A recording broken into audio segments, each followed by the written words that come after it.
जय हिंद दोस्तों। आज है 8 अगस्त और 8 अगस्त से बनने वाली सभी इम्पोर्टेंट करंट अफेयर्स का प्रश्न लेकर आया हूं, जो आने वाली आगामी परीक्षा में पूछा जा सकता है।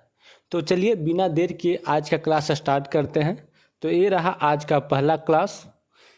अगस्त 2026 में ICAR ने किस फसल की आशा किस्म का पहला पूर्ण T2T जीनोम तैयार किया है? Telomere to telomere. तो ये किया है अरहर। अरहर यानी जिसको तुअर बोलते हैं। तो क्वेश्चन कर रहा है कि जो ICAR जो था, जो फसल के लिए था, जो आशा किस्म का भारत का पहला पूर्ण T2T तैयार किया है, तो ये किया है अरहर फसल के लिए। चलिए अब दूसरा क्वेश्चन कर रहा है कि हर साल 6 अगस्त को हिरोशिमा दिवस किस ऐतिहासिक घटना की स्मृति में मनाया जाता है? तो ये मनाया जाता है 1945 में परमाणु बम हमला के लिए। जो 1919 में परमाणु बम हमला हुआ था उसके लिए मनाया जाता है। तो इससे कुछ फैक्ट देख लेते हैं कि जो 6 अगस्त है, 6 अगस्त 1945 जो जापान में है, हिरोशिमा में बम भी गिराया था कौन? तो अमेरिका गिराया था। अमेरिका के राष्ट्रपति कौन थे उस समय? तो अमेरिका के राष्ट्रपति थे हैरी एस ट्रूमैन। ये ध्यान रखिएगा कि उस समय जब जापान में परमाणु बम गिराया गया था तो उस समय अमेरिका के राष्ट्रपति कौन थे? तो हैरी एस ट्रूमैन। और वो परमाणु बम का नाम क्या था? Little boy. क्या नाम था? Little boy. फिर दूसरा परमाणु बम गिराया गया था, दूसरा अमेरिका ने ही गिराया था 9 अगस्त को। ये नागासाकी में गिराया था। इसका बम का नाम क्या था? परमाणु बम फैटमैन था नाम। ये ध्यान रखिएगा कि फैटमैन। प्रथम विश्व युद्ध शुरुआत हुआ कब? 28 जुलाई को शुरुआत हुआ था प्रथम विश्व युद्ध। और समाप्त हुआ था कब? तो समाप्त हुआ था वर्साय की संधि के तहत। वर्साय की संधि के तहत समाप्त हुआ था। 28 जून 1919 को समाप्त हुआ था। ये ध्यान रखिएगा कि 28 जून। और प्रथम विश्व युद्ध हुआ था किसके लिए? जो ऑस्ट्रिया के एक राजकुमार थे ड्यूक फर्डिनेंड, जिनका हत्या कर दिया गया था सर्बिया में 28 जून 1914 को। इसके तहत ही प्रथम विश्व युद्ध की शुरुआत हुई थी और वर्साय के संधि के तहत समाप्ति हुई थी। और द्वितीय विश्व युद्ध 1939 से लेके 1945 तक हुआ था, हिटलर की वजह से। अब आते हैं संयुक्त चार्टर हस्ताक्षर। तो ये हुआ था 26 जून 1945। जो स्टैटिक्स फैक्ट्स ऐड कर रहे हैं बहुत ध्यान से दीजिएगा, सब इम्पोर्टेंट है। तो यह हुआ था 26 जून 1945 पे। इस पे फर्स्ट में 50 देश हस्ताक्षर किया था, 50 देश। तो और इसका ये कहाँ हुआ था? तो ये सैन फ्रांसिस्को में हुआ था। कहाँ? सैन फ्रांसिस्को, जो अमेरिका में है। और अगला है यूनेस्को। तो यूनेस्को की स्थापना हुआ था 16 नवंबर 1945। यूनेस्को का मुख्यालय कहाँ है? तो पेरिस में है। पेरिस कहाँ है? तो फ्रांस में है। और यूएनओ की स्थापना भी हुआ था कब? तो 1945 में हुआ था, 26 जून 1945। ध्यान रखिएगा। अगला क्वेश्चन पे देखते हैं। ऐसे जो भी फैक्ट करवाए हैं सब इम्पोर्टेंट है, हमेशा पूछते रहता है। अब आगे के क्वेश्चन करा है कि किस राज्य ने अपने राजकीय पशु के संरक्षण के लिए मिशन क्लाउडेड लेपर्ड तो ये कौन सा है शुरू किया है? तो मेघालय शुरू किया है। किसने किया है? तो ये मेघालय शुरू किया है मिशन क्लाउडेड लेपर्ड। ये ध्यान रखिएगा। मेघालय के राजधानी शिलोंग, मिजोरम के आइजोल, सिक्किम के गंगटोक, अरुणाचल प्रदेश के ईटानगर। अरुणाचल प्रदेश की स्थापना हुआ था 1987 में। सिक्किम के हुआ था 1975 में, जो 35वां संविधान संशोधन और 26वां के तहत लागू हुआ था, 36वां के तहत लागू हुआ था। और ये 22वां राज्य बना था सिक्किम। आइजोल मिजोरम, तो मिजोरम बना था 1987 में। ये 1987 में भारत का राज्य बन गया था। और जो कह रहा है कि क्वेश्चन फिर से देख लेते हैं कि राजकीय पशु के संरक्षण के लिए मिशन क्लाउडेड, कौन सा? Mission clouded. तो मिशन क्लाउडेड के लिए कौन सा राज्य हो जाएगा? तो हो जाएगा मेघालय। ठीक है। तो अगला क्वेश्चन देखते हैं। कह रहा है कि भारतीय रिजर्व बैंक चौथा नंबर क्वेश्चन कि भारतीय रिजर्व बैंक की मौद्रिक नीति समिति एमपीसी ने रेपो रेट को किस स्तर पर अपरिवर्तित रखा है? तो इसको कितना रखा गया है? तो इसको रखा गया है 5.25 के तहत रखा गया है।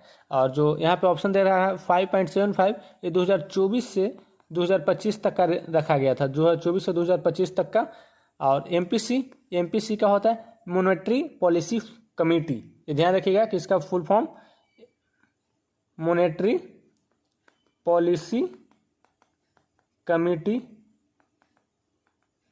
इसका फुल फॉर्म है। इसमें 6 सदस्य होते हैं, जिसमें 3 आरबीआई अपना रखता है, 3 आरबीआई रखता है और 3 केंद्र सरकार अपना नियुक्त करता है।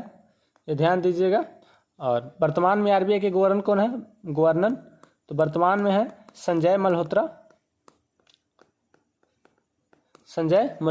और जो एमपीसी का बैठक है, जो कम से कम एक वर्ष में एमपीसी को 4 बार होना चाहिए। ऐसे समांतर 6 बार, पर 4 बार कम से कम होना चाहिए। आखिर रेपो रेट है क्या?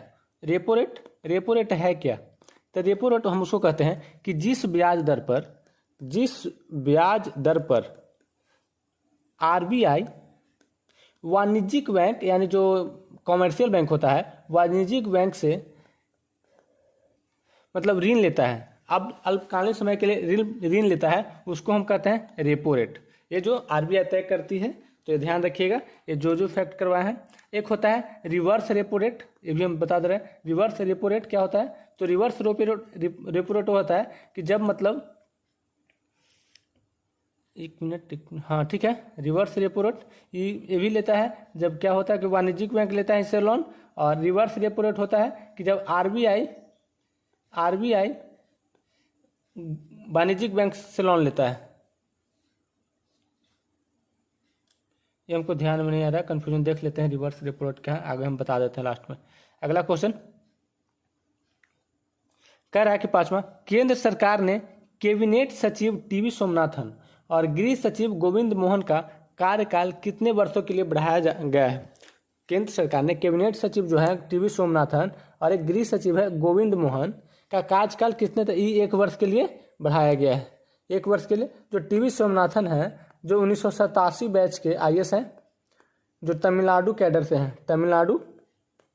और जो गोविंद मोहन है, जो भी 1989 बैच के हैं, आईएएस सिक्किम कैडर से हैं, आईएएस भी है, आईएएस सिक्किम कैडर से हैं। अगला क्वेश्चन देखते हैं, 6ठा नंबर क्वेश्चन कह रहा है कि भारत अंतर्राष्ट्रीय चावल सम्मेलन 2026 किस स्थान पर आयोजित किया गया है? तो ये किया गया है भारत मंडपम प्रगति मैदान। कहाँ किया गया है? भारत मंडपम प्रगति मैदान। ये ध्यान रखिएगा कि भारत मंडपम प्रगति, जहाँ पर चावल का आयोजन किया गया है। अगला क्वेश्चन देखते हैं,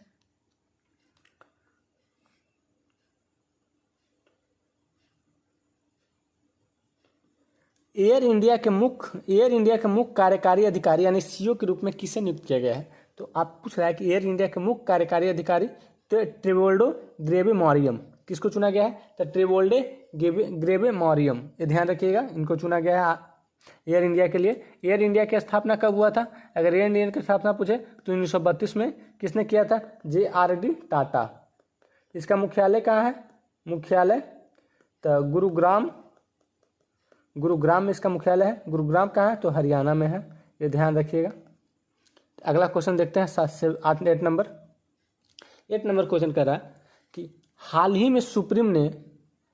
में संसद ने सुप्रीम कोर्ट संशोधन विधेयक 2026 को मंजूरी दी है।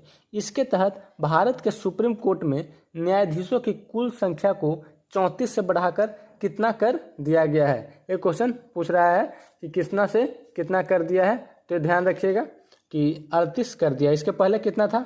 34 था। 34 से कितना कर दिया गया है? 34 से 38 कर दिया गया है।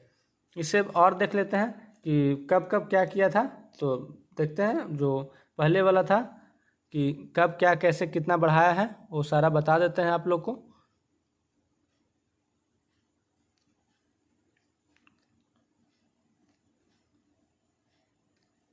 पहला देखते हैं 1950 में था सुप्रीम कोर्ट 8, एक CGI था और प्लस 7 अध्यक्ष थे। 1956 में उसको बढ़ा के कर दिया गया था।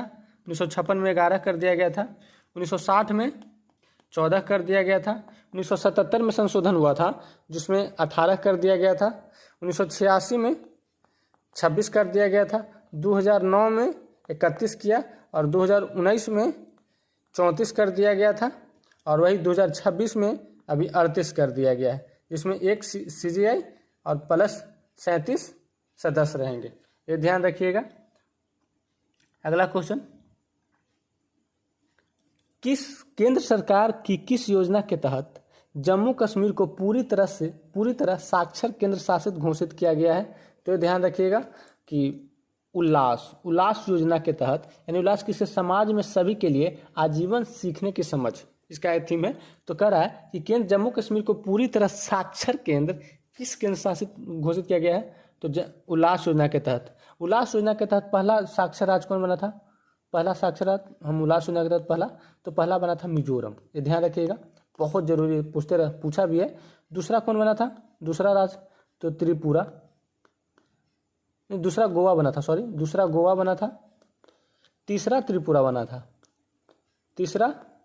था। चौथा कौन बना था? चौथा बना था हिमाचल प्रदेश। पांचवा बना था सिक्किम। छठा बना था उत्तराखंड। ये सब पूछते रहता है। अभी फिर पूछा था कि पांचवा कौन बना था, चौथा कौन बना था, छठा कौन बना था। ये सब खास करके अभी जो करंट अफेयर में डाल रहा है क्वेश्चन, तो ये 6 हमको ध्यान में रखना है कि कब कौन सा बना था और किस योजना के तहत बना था।